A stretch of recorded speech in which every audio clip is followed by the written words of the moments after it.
सोते हुए चंद्रयान 3 के विक्रम लैंडर और प्रज्ञान रोवर ने कर दिखाया एक और कमाल। इस कारनामे को देख अमेरिका को भी विश्वास नहीं हो रहा है।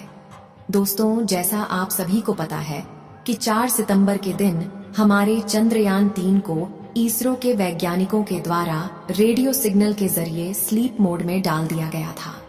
इस प्रक्रिया में पहले चंद्रयान 3 के विक्रम लैंडर को स्लीप मोड में किया गया था। उसके कुछ घंटे के बाद प्रज्ञान रोवर को भी स्लीप मोड में डाल दिया गया था। साथ ही प्रज्ञान रोवर और विक्रम लैंडर की पोजीशन को ऐसे किया गया था कि जैसे ही 22 सितंबर को चांद पर सूरज निकले तो सीधा उसके सोलर पैनल पर सूरज की रोशनी पड़े, जिससे कि वह दोबारा जाग सके और अपनी मिशन को दोबारा से पूरा कर सके। लेकिन फिर भी सोते हुए चंद्रयान 3 ने एक ऐसा कमाल कर दिखाया है जिसे देख दुनिया भर के वैज्ञानिक तंग रह गए हैं और उन्हें चंद्रयान 3 के कारनामों पर यकीन नहीं हो रहा है। चंद्रयान 3 ने ऐसा कौन सा कारनामा किया है, इसे जानने के लिए वीडियो के अंत तक अवश्य बने रहे।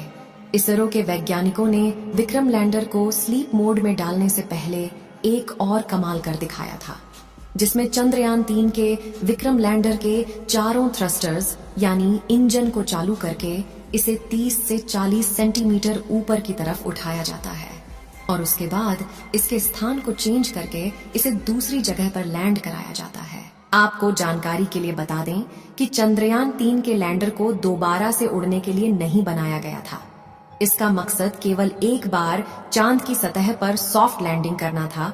उसके बाद वहां पर जानकारियां जुटाकर और साथ ही प्रज्ञान रोवर की जानकारी को धरती तक सफलतापूर्वक पहुंचाना था। दोस्तों, यह भारत के लिए एक ऐतिहासिक जीत थी, क्योंकि ऐसा इतिहास में किसी भी देश ने नहीं किया था। जबकि हमारे भारत देश के होनहार वैज्ञानिकों ने चंद्रयान के लैंडर को कुछ मीटर की ऊंचाई पर ऊपर की ओर उड़ाया और फिर उसके जगह को चेंज करके दूसरी जगह पर उसकी लैंडिंग सफलतापूर्वक कराई गई। आपको बता दें कि हमारे चंद्रयान के प्रज्ञान रोवर ने चांद की धरती पर ऑक्सीजन को भी खोज लिया है। चांद की धरती पर ऑक्सीजन का पाया जाना किसी खजाने से कम नहीं है, क्योंकि आपको पता ही होगा कि मानव जीवन के लिए ऑक्सीजन कितना ज्यादा उपयोगी है। हालांकि चंद्रयान 3 चांद पर हाइड्रोजन की खोज नहीं कर पाया, जबकि इसके साथ साथ और भी कई सारे तत्वों की खोज किया है, जिनमें sulphur, aluminium, calcium, iron, chromium, manganese और सिलिकॉन शामिल हैं। दोस्तों, चंद्रयान ने चांद पर पहली बार सल्फर की खोज किया है। इससे पहले किसी भी देश ने चांद की धरती पर सल्फर की खोज नहीं की थी। चांद पर सल्फर का पाया जाना भी काफी ज्यादा महत्वपूर्ण है, क्योंकि इसे भविष्य में मंगल मिशन के लिए ईंधन के रूप में इस्तेमाल किया जा सकेगा। लेकिन इसी बीच अमेरिका देश को यकीन नहीं हो रहा था कि भारत ने चांद पर चंद्रयान को भेजा है या फिर केवल एक मनगढ़ंत कहानी है। अमेरिका के वैज्ञानिकों में होड़ मची हुई थी कि शायद भारत ने कोई चंद्रयान मिशन भेजा ही नहीं है। इसीलिए चांद के ऑर्बिट में घूम रहे नासा के एक सैटेलाइट ने चांद के दक्षिणी ध्रुव की एक तस्वीर नासा के वैज्ञानिकों के पास शेयर की है, जिसमें हमारे भारत के चंद्रयान को साफ साफ देखा जा सकता है कि वह चांद की धरती पर कैसे खड़ा हुआ है। हालांकि यह तस्वीर जब ली गई थी तब हमारा चंद्रयान 3 सो चुका था और उस समय चांद के दक्षिणी ध्रुव पर रात हो चुकी थी। आपको हॉलो के अंदर जो पॉइंट दिख रहा है वह हमारा विक्रम लैंडर ही है, जिसे साफ साफ देखा जा सकता है। इस तस्वीर को देख अमेरिका के वैज्ञानिकों को विश्वास हुआ कि वास्तव में चंद्रयान की लैंडिंग दक्षिणी ध्रुव पर सफलतापूर्वक की गई है। जैसा कि आपको मालूम होगा कि हमारे चंद्रयान 3 के साथ ऑर्बिटर को नहीं भेजा गया था, क्योंकि चांद की कक्षा में चंद्रयान 2 का ऑर्बिटर पहले से ही घूम रहा था और वैज्ञानिकों ने चांद की कक्षा में घूम रहे चंद्रयान 2 के ऑर्बिटर को ही इस्तेमाल करके चंद्रयान 3 के डाटा को साझा किया था। इसी बीच चंद्रयान 2 के ऑर्बिटर ने सोते हुए प्रज्ञान रोवर और विक्रम लैंडर की एक तस्वीर ली है, जिसमें विक्रम लैंडर और प्रज्ञान रोवर साफ साफ नजर आ रहे हैं। यह बात भी दुनिया भर के वैज्ञानिकों को हैरान कर रही है कि आखिर जो मिशन साल 2019 में फेल हो गया था, उस मिशन के ऑर्बिटर ने चंद्रयान 3 के साथ कैसे संपर्क बनाए हुए हैं। इस समय चंद्रयान 3 का प्रज्ञान और विक्रम लैंडर स्लीप मोड में है और जल्द ही 22 सितंबर के दिन इसे फिर से जाग कर अपने मिशन को पूरा करना होगा।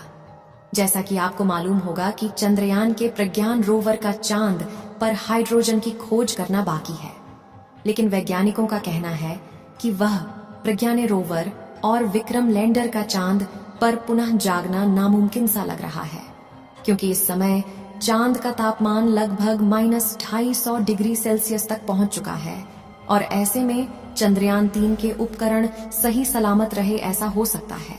लेकिन विक्रम लैंडर और प्रज्ञान रोवर में बैटरी लगी हुई है, जिस बैटरी को चार्ज होने के लिए सूरज की उपस्थिति अनिवार्य है और इस समय चांद के दक्षिणी ध्रुव का तापमान काफी ज्यादा कम हो गया है, जिससे कि उसकी बैटरी खराब होने के चांसेस बढ़ गए हैं। यहाँ गौर करने वाली बात यह है कि वैज्ञानिकों ने इसकी बैटरी में काफी ज्यादा इंसुलेटर का इस्तेमाल किया है, जिससे कि यह इतनी ठंडी में भी सही सलामत बनी रहे।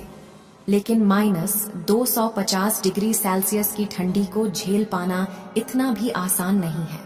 लेकिन फिर भी हमारे प्रज्ञान रोवर और विक्रम लैंडर की बैटरी सही सलामत रहती है, तो पुनः चांद पर एक्सपेरिमेंट को शुरू किया जाएगा और इस बार हाइड्रोजन की तलाश की जाएगी। इस समय जो तस्वीर आप लोग अपने मोबाइल फोन पर देख रहे हैं, यह तस्वीर विक्रम लैंडर की है, जिसे चंद्रयान 2 के ऑर्बिटर ने अपने हाई रेजोल्यूशन कैमरा द्वारा कैप्चर किया है। आपको बता दें कि यह तस्वीर उस समय की है जब चांद पर रात का अंधेरा छा रहा था।